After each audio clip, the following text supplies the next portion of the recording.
महाराष्ट्रामध्ये जी पूर परिस्थिती निर्माण झाली त्याच्यामध्ये राज्य शासनाकडून झालेली मदत आणि प्रदेश काँग्रेसच्या वतीनं झालेली मदत आणि अजून याच्यामध्ये मी काल स्वतःच त्या भागातून दौऱ्यातून आलेला आहोत.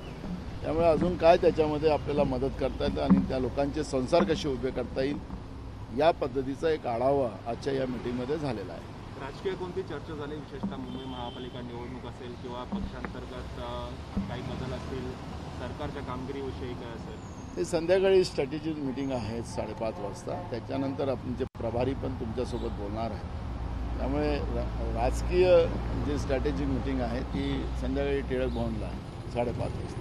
दुसरं, आज भाजपने लोकलमधून आंदोलन केलं आणि 2 लस ज्यांनी डोस घेतलेले लसीचे त्यांना लोकलने प्रवास करावा अशी मागणी केली. विरोधी पक्षनेत्यांनी ट्रेनमधून प्रवाससुद्धा केला. खरं तर हे सगळी नौटंकी जी आहे विरोधी पक्षाची ही नौटंकी आहे. महाराष्ट्राची लोकसंख्या 13 कोटी असताना महाराष्ट्रातल्या 1 कोटी फक्त जनतेला आत्तापर्यंत लस मिळालेली आहे आणि फक्त मुंबईच्याच लोकांना 1 कोटी झाली असं सांगता येत नाही. राज्यातल्या विविध भागातल्या लोकांना फक्त 1 कोटी लोकांना झालेली आहे. म्हणजे पर्सेंटेज काढले तर नाहीच्या बरोबर. पहिले हे लोकलनं प्रवास करण्यापेक्षा केंद्र सरकार जो लसीचा पुरवठा महाराष्ट्रावर दुजाभाव करून करतो आहे ते तातडीनं दूर करून महाराष्ट्राला रोज 10 लाख लस मिळाली पाहिजे. यासाठी अगर विरोधी पक्षाच्या नेत्यांनी भूमिका घेतली, केंद्राकडे तगादा लावला, तर मग त्यांना या पद्धतीचा प्रवास केला तर मग लोकांनाही आवडेल. तर आज राज ठाकरे आणि चंद्रकांतदादा पाटील यांची बैठक झाली. या बैठकीकडे तुम्ही कसं बघता? महानगरपालिका निवडणुकीत एकत्र यायची तयारी या दोन्ही पक्षांनी केलेली. त्यांच्या पक्षाचा निर्णय त्यांनी काय करावा त्यांचा तो भाग आहे, त्याच्यामध्ये आम्ही काय बोलावं. सर, राजीव गांधी खेलरत्न पुरस्कार जे नाव होतं ते आता बदलण्यात आलं आहे. त्यांचं नाव देण्यात आलेलं आहे खेलरत्न पुरस्काराला. काय आपली प्रतिक्रिया? खरं तर भाजपकडून काय अपेक्षा करावी हा प्रश्नच निर्माण आता देशाच्या जनतेकडून झालेला आहे. म्हणजे ज्या ठिकाणी सरदार वल्लभभाई पटेलांचं नाव होतं ते पुसून स्वतःचं नाव नरेंद्र मोदीने आपलं नाव लिहावं आणि तसंच आता राजीव गांधी हे खऱ्या अर्थानं नवीन पिढीसाठी देशाच्या प्रेरणादायी ठरलेत. 21वी शताब्दीकडे देश नेण्याचा त्यांचं जो स्वप्न होतं ते त्यांनी पूर्ण करून नवीन पिढीला आणि नवीन भारताला एक दिशा देण्याचं काम केलं. अशा महान व्यक्तिमत्व भारतरत्न राजीव गांधीचं नाव पुसायला ते निघाले तर याच्यापेक्षा दुर्दैव काय. आणि म्हणून काही नवीन योजना काढायच्या, त्याच्या माध्यमातून नाव समजा त्यांनी ध्यानचंदजींना दिलं असतं तर मला वाटतं की ते चांगलं झालं असतं. पण त्यांच्याजवळ कुठल्या योजना नाहीत, कुठलं विजन नाही, फक्त नाव बदलवणं इथपर्यंतच त्यांच्या जवळ भाजपजवळ आणि नरेंद्र मोदीच्या सरकारजवळ आहे. सगळ्या योजना काँग्रेसच्याच काळातल्या ज्या सुरू झालेल्या होत्या त्याच्यावर आपलं लेबल लावणं एवढंच आता भाजपचा धर्म ठरलेला आहे आणि हे भारतातल्या लोकांनी आता ओळखून घेतलेलं आहे. ना ये होता है कि आज की मीटिंग में क्या कई वाकया चर्चा हुई, किन विषयों पर चर्चा हुई? महाराष्ट्र में जो बाढ़ की स्थिति निर्माण हुई जिससे कई लोगों की जानें गई, उसमें राज्य सरकार की तरफ से जो मदद देने का काम हुआ है, कांग्रेस की ओर से भी जो भी काम यहाँ पर हुआ है उसका आढ़ावा हमारे प्रभारी ने और हमारे सब मंत्रियों ने आज यहाँ पे दिया है और उसमें और मदद क्या देने का काम करने का है उसके बारे में चर्चा आज अभी हुई है.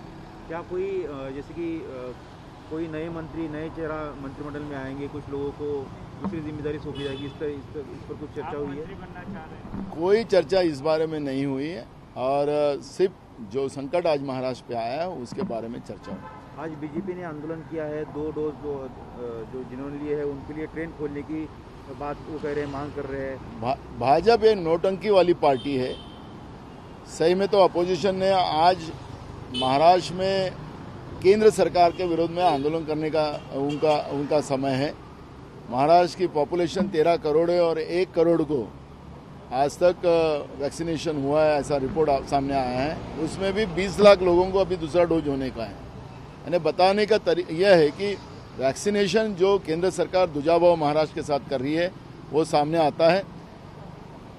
अपोजिशन ने तो बीजेपी ने केंद्र सरकार के विरोध में आंदोलन करना चाहिए, राज्य सरकार के विरोध में करने का अधिकार उनको अभी नहीं है। जब तक वो महाराष्ट्र को रोज 10 लाख वैक्सीन लाके नहीं देती तब तक उनको इस तरह के आंदोलन करने का कोई अधिकार बनता नहीं। लेकिन ट्रेन शुरू होनी चाहिए कि नहीं, क्योंकि लोगों को अब सब कुछ खुल गया है तो लोग भी बोल रहे हैं कि ट्रैफिक जाम हो रहा है, आने के लिए लेट हो रहा है, कई उनकी समस्या है लोगों की। देखो, लोगों को तकलीफें हुई है, इसमें कोई दो मत नहीं, लेकिन ये तकलीफें किसके वजह से हुई?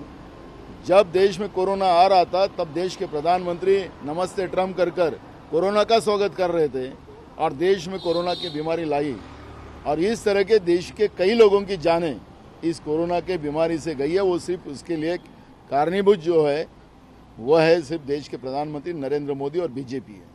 आज राज ठाकरे और चंद्रकांत पाटिल मिले हैं, तो दोनों आने वाले जो भी महानगर पालिका चुनाव होंगे साथ में आएंगे, ऐसा संकेत मिल रहा है। वो उनके पार्टी का इश्यू है, उन्हें जो डिसीजन लेना हमें उसमें कोई करना आपको नहीं। नुकसान होगा क्या इनके साथ में आने से? कांग्रेस पार्टी या आघाड़ी सरकार को नुकसान होगा? हमें कोई नुकसान नहीं होगा, हमें कोई तकलीफ भी नहीं। लेकिन क्या आप भी अकेले चुनाव लड़ने के अभी भी मुद्दे पर कायम है कि आप भी गठबंधन करना चाहेंगे? हम लोगों का पॉलिसी डिसीजन हो गया, उसके बारे में बहुत चर्चा करने की जरूरत नहीं है। महाराष्ट्र में जो स्थितियां हैं लोगों को मदद करने की है, उसी बारे में हम लोग अब चर्चा करते हैं। नहीं, चुनाव को लेकर चुनाव की अभी कोई चर्चा हमारी नहीं। राजीव गांधी खेल रत्न अवार्ड का नाम बदलकर ध्यानचंद अवार्ड रख दिया गया है, कहीं ना कहीं जो पुराना इतिहास है उसको मिटाने को प्रयास। देखो, भाजपा ने जिस तरह के लोगों को आश्वासन देकर, झूठे आश्वासन देकर सत्ता में केंद्र में आई, नरेंद्र मोदी प्रधानमंत्री देश के बने, उनके पास कोई प्लानिंग नहीं देश को तबाह करने के सिवा। आपने देखा होगा कि गुजरात में एक स्टेडियम का नाम सरदार वल्लभ भाई पटेल जी था, वो भी नाम बदलकर खुद का नाम कर दिया। जो लोगों से इतिहास का कोई संबंध नहीं, जिनका ना वर्तमान से कोई संबंध है, उनसे क्या उम्मीद करें? जिस राजीव गांधी जी ने देश को 21वीं शताब्दी का लेकर तरफ जाने का जो सपना देखा था उसको उन्हें पूरा किया। आज सबके हाथ में मोबाइल है, कंप्यूटर है, दुनिया में हमारा ब्रेन राजीव जी के विचारधारा के साथ गया।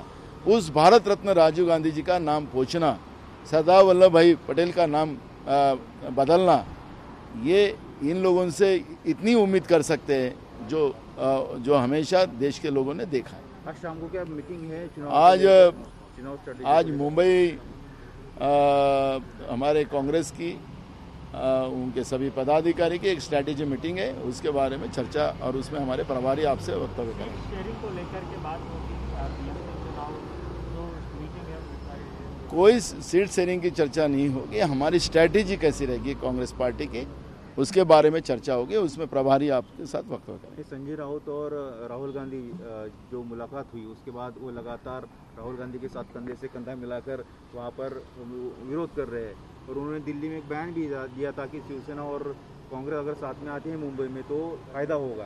तो देखो, हमने आपके माध्यम से हमने हमारे मित्र संजय राउत जी से भी एक सलाह दिया था कि अगर संजय राउत जी अगर हमारे कांग्रेस के नेता राहुल जी से, सोनिया जी से मिलेंगे तो उनके दीवाने हो जाएंगे।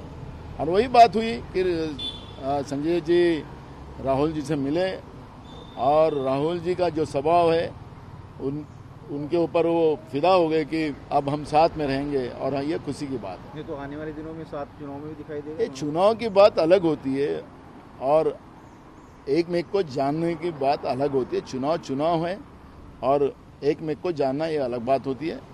जो भी स्ट्रैटेजी बनेगी जब वो चुनाव के समय आएंगी और वो आपके सामने रहेगी। सह्याद्रीची उंची म्हणजे